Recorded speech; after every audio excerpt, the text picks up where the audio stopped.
আলহামদুলিল্লাহ, আল্লাহ তাআলার কাছে লাখ লাখ শুকরিয়া যে আজকের আবহাওয়াটা সম্পূর্ণ ঠিকঠাক ছিল। আর আমার যে ফার্মটা, সেই ফার্মটা এই পর্যন্ত আর কি শেষ করতে পারছি। আপনারা জানেন যে অনেক দিন ধরে বৃষ্টি চলতেছে, সেই বৃষ্টির কারণে আর কি মূলত আমার ফার্মে কিছু কাজ করা হয় নাই, মানে কাজ বন্ধ ছিল। আর এমনিতেও যে মিস্ত্রি দিয়ে আমি কাজ করাচ্ছি, সেই মিস্ত্রিদের একটু কাজ ছিল সাইডে, সেই কাজ করতে করতে আর কি মূলত আর কি এত দূরে আসছে। তো আলহামদুলিল্লাহ, আল্লাহ তাআলার কাছে লাখ লাখ শুকরিয়া আবারও জ্ঞাপন করছি যে আজকের আবহাওয়াটা সম্পূর্ণ ঠিকঠাক ছিল এবং আজকে সকাল থেকে বিকাল অবধি মানে কাজ শেষ অবধি আবহাওয়াটা সম্পূর্ণ ঠিকঠাক ছিল। আর আজকে কাজটাও অনেকটা আগাইছে, যা বলার বাইরে। এত তাড়াতাড়ি এতটা কাজ হয়ে যাবে তা আমি আগে কখনো ভাবেও দেখিনি, মানে এত তাড়াতাড়ি এতটা কাজ হয়েছে আজকে। তো আজকে মূলত আর কি এই যে এখানে যে 10টা খুঁটি বসবে আর কি, এই সাইডে পানির সাইডে যে 10টা খুঁটি বসবে, সেই 10টা খুঁটি মানে বসায় তারপরে আর কি উপরকে ডাব না কি বলা যায়, কত কিছু আমার জানা নাই, যারা মিস্ত্রি তাই জানে। তো এইগুলো আর কি সম্পূর্ণ শেষ করেছি। কালকে ইনশাল্লাহ উপরকে কাজ করব, মানে কালকে উপর কাজ করলে পরশুদিন হয়তো বা টিন সুন্দরভাবে আর কি বিছাই দিতে পারবো। এই ফার্ম করতে যায় এত টাকা খরচ হবে বা এত পরিমাণ টাকা খরচ হবে আমি আগে কখনো ভাবিনি। মানে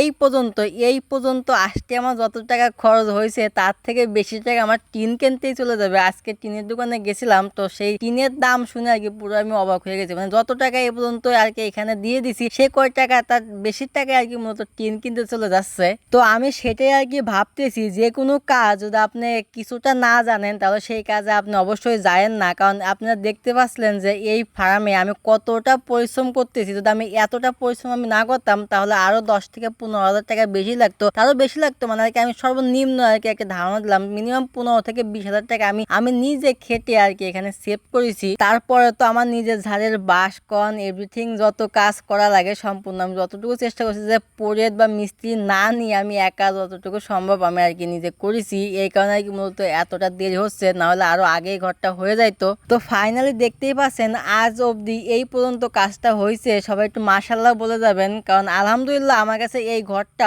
অসাধারণ লাগেছে। এক কথায় আমার কাছে আরো ভালো লাগেছে। তো পুরো ডেকোরেশনের কাজটা করতে পারলে আরো সুন্দর হবে ইনশাল্লাহ।